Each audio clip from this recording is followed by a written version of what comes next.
Je vais profiter de cette belle journée ensoleillée d'automne pour vous présenter les équipements que j'ai sur mon VTT. Allez, c'est parti!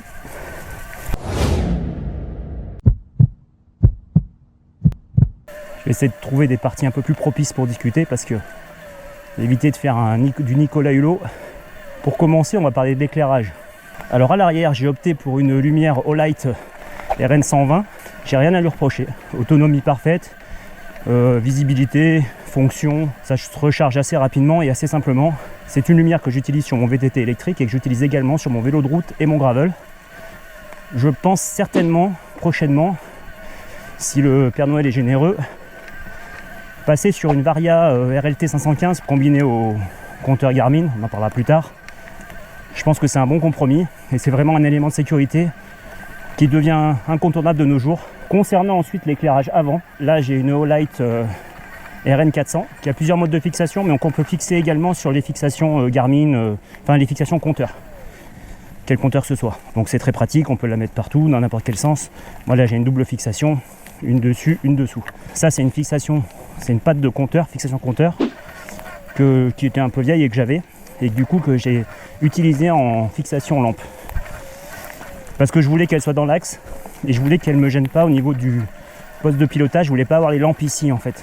Donc pour revenir à la RN400 de chez Olight, c'est un bon produit, mais qui moi ne me satisfait pas dans les chemins, quand c'est beaucoup trop sombre ou quand la nuit tombe. C'est pas vraiment une lumière que je conseille pour le chemin. C'est pour ça que j'ai rajouté, et c'est pour ça que j'ai deux fixations ici. J'ai également une RN2000, toujours de chez Olight. Alors là par contre c'est vraiment la lumière qui éclaire énormément et qui permet, lorsque la nuit arrive en période automne-hivernale, là avec le changement d'heure, de vraiment continuer à pouvoir rentrer chez soi ou à profiter un peu des chemins, tout avec une visibilité assez exceptionnelle et une visibilité relativement panoramique. Et franchement c'est un confort et une sécurité vraiment supplémentaire. Ah, petit passage un peu technique. Hop, voilà, en trail, c'est vraiment très facile. C'est déconcertant en fait. Donc investissez vraiment dans un éclairage de qualité parce que déjà ça vous durera quelques années et ça sera un confort supplémentaire pour votre pratique du vélo. Ensuite, un autre élément de sécurité que je trouve vraiment indispensable, c'est la sonnette. Alors si vous avez vu mes vidéos précédentes, j'avais installé une sonnette que j'avais récupérée qui était cassée, donc j'ai commandé celle-ci sur Amazon. C'est vraiment du produit pas cher ça. J'ai opté pour celle-ci par rapport surtout au design déjà. Je voulais qu'elle s'intègre vraiment sur le poste de pilotage et que ce soit assez esthétique. Donc là c'est plutôt joli, c'est même plutôt discret. Ça se marie avec les autres commandes. Et en plus en termes de... Franchement elle sonne bien. Elle est plus puissante, elle est carrément plus puissante que le modèle que j'avais avant. Alors après je sais pas la durée de vie du petit ressort avec le petit marteau là. En tout cas je suis bien satisfait de mon achat. Comme j'avais expliqué, j'ai la sonnette sur le Garmin ici, mais c'est pas très pratique de lâcher la main dans des chemins un peu cabossés. C'est jamais bon d'arriver même à faible vitesse et de surprendre la personne, parce qu'elle peut se décaler au dernier moment, elle peut se faire mal, elle peut s'entraver, elle peut se tordre la cheville. Il y a des personnes qui sont un peu plus âgées également. C'est bien d'alerter de notre présence un peu en amont. Donc ça c'est vraiment l'élément le moins cher du vélo. Pour les chemins et pour le VTT c'est quasiment le plus indispensable. Ah, situation. La ferme.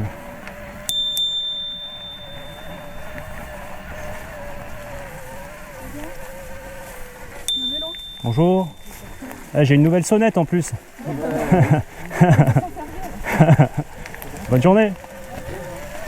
Donc concernant le compteur, on va dire ordinateur de bord, j'ai un Garmin Edge 1050. Alors pour faire une petite historique sur les compteurs de mon côté, moi j'ai toujours eu un Wahoo Element ROM V2 parce que je voulais absolument pas de compteur tactile et je trouvais que le tactile c'est vraiment désagréable quand c'est pas vraiment très bien fait, si c'est humide etc, si on a des gants, je trouvais ça trop chiant. Donc c'est pour ça que j'avais opté plutôt pour la gamme Wahoo et j'ai vraiment fait des kilomètres avec. Quand j'ai acheté le VTT électrique, j'ai dit je vais en profiter pour m'acheter un nouveau compteur qui sera réservé exclusivement au VTT. Donc j'ai acheté le Garmin Edge MTB, il est vraiment adapté au mountain bike, peu robuste, plus petit, il a des paramètres supplémentaires, il a une cartographie optimisée, mais en fait il capte le GPS beaucoup mieux et je me suis dit dans les bois ça peut être sympa. Gros bémol et grosse déception au bout de 10 minutes, c'est qu'il est vraiment très très petit.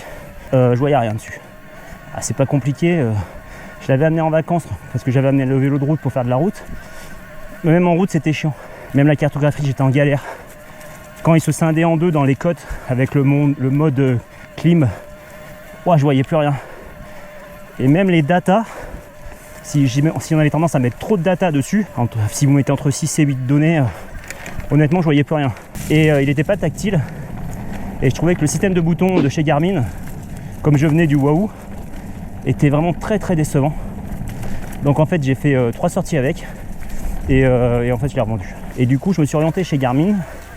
Pourquoi j'ai quitté Wahoo?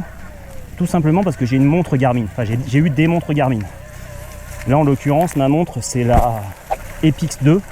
Et l'environnement Garmin, le fonctionnement de ma montre Garmin, et sa capacité à trouver le GPS, etc., etc., et le nombre d'options, que ce soit en termes de géolocalisation, données santé, etc., j'ai toujours trouvé ça tellement bien chez Garmin que je dis bon, allez, autant d'avoir tout en Garmin. Et j'ai acheté le Garmin Edge 1050. Donc lui, je peux en dire que du bien. Parce que déjà, je voulais pas de truc tactile. Le tactile est fou. Il est vraiment très très proche d'un smartphone, même d'un très bon smartphone. On peut naviguer tranquillement sur les pages qu'on a initialement paramétrées. Là, c'est pareil, en nombre de paramètres. Bah, vous mettez vraiment ce que vous voulez, hein, c'est vraiment de la folie. J'ai créé des paramètres pour le VTT électrique, j'ai créé des paramètres pour le gravel, j'ai créé des paramètres pour la route. Donc c'est vraiment très très bien fait. Je trouve que la batterie aussi, bon ça c'est un peu plus logique parce que du fait qu'il soit plus grand, je trouve que la batterie est vraiment très très efficace. Elle dure vraiment très longtemps, pourtant avec un éclairage même en mode automatique qui est vraiment parfait. J'ai vraiment été bluffé très rapidement et j'ai trouvé ça d'un confort mais exceptionnel. Et même sur mes autres machines, même sur la route, je trouve ça d'un confort. Alors bon, c'est pareil, hein. Toujours le même problème dans toutes les vidéos et dans la vie en général, c'est que il n'est pas donné. Ça fait partie aussi du plaisir que l'on a à acheter du matériel sophistiqué. Donc voilà, donc pour terminer sur le compteur, donc Garmin Edge 1050, très très très très bien. J'ai acheté une petite coque silicone sur Amazon pour le protéger. Je mets toujours la dragonne ici, au cas où il se détache, qu'il ne tombe pas par terre. La fixation parfaite. J'ai acheté la fixation Garmin VTT, c'est-à-dire qu'elle est plus courte. Ça évite que le compteur soit ici. En cas de chute, il est un peu plus protégé ici. Et là, il est vraiment en termes de visibilité devant mon visage. Donc j'ai juste à baisser les yeux 2 secondes et je le vois. Bonjour. Il est gentil le chien. Il n'est pas à nous. Ah, il n'est pas à vous. Ouais, ça va. Donc ça, les chiens, pareil. En termes d'accessoires, c'est que j'ai acheté un produit. Alors, je ne veux pas faire débat là-dessus. J'adore les animaux. Ne m'attribuons pas des étiquettes que je n'ai pas. Bon, je mange de la viande, par contre, désolé. J'ai acheté ce produit parce que j'ai eu une expérience un peu compliquée avec un chien où j'ai vraiment eu très très peur. Donc je me suis dit, il faut que je m'équipe. Donc j'ai acheté un anti-dog protection contre les chiens. Je le laisse avec le VTT parce que sur la route, j'ai pas eu de problème. C'est vraiment dans les chiens.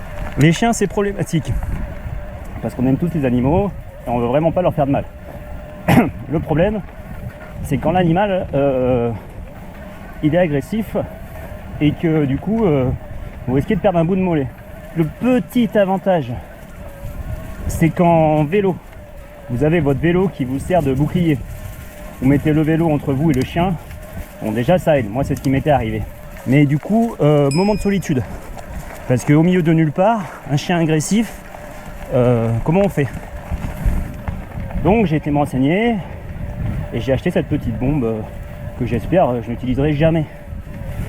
Le problème, toujours le même, lorsque vous utilisez ce genre de produit, vous n'avez pas forcément le droit de faire ce que vous voulez. Donc déjà, il faut être sûr que le chien, il n'est pas dans sa propriété, que vous n'êtes pas sur un chemin privé et que c'est le chien du paysan du coin. Parce que sinon, vous êtes hors la loi. Donc voilà, ça c'était la petite parenthèse sur ce genre de produit.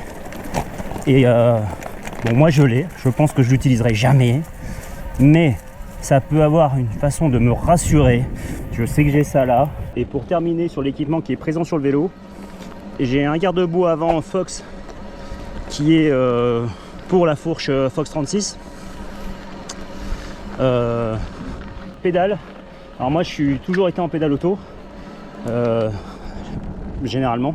Et là pour le vélo électrique j'ai mis des pédales plates, la marque Crank Brothers là.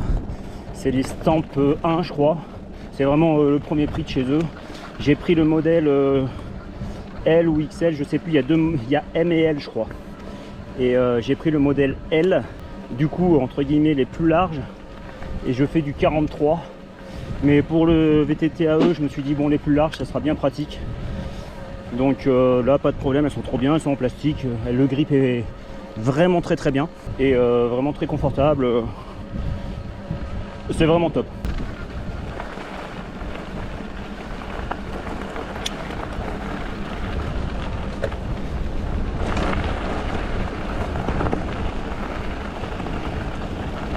Donc pour terminer sur l'équipement, après il y a l'équipement que j'ai sur moi, un kit de mèche de chez Muc-Off, 2 démons de pneus de chez Muc-Off également, du préventif, j'ai des valves avec un démon de valve, j'ai la mini pompe de chez Lesin, alors je sais pas comment ça dit, Lesin, pas très cher en plus, c'est trop bien pour faire de la route, même du gravel où ça passe dans la poche, on la sent pas du tout et elle est assez efficace même en mode gonflage quoi. Donc voilà, c'était une petite vidéo pour montrer les accessoires et les équipements que j'utilise personnellement. Vous pouvez me dire ce que vous utilisez vous en commentaire. Et puis je vous dis à bientôt pour une prochaine vidéo de vélo.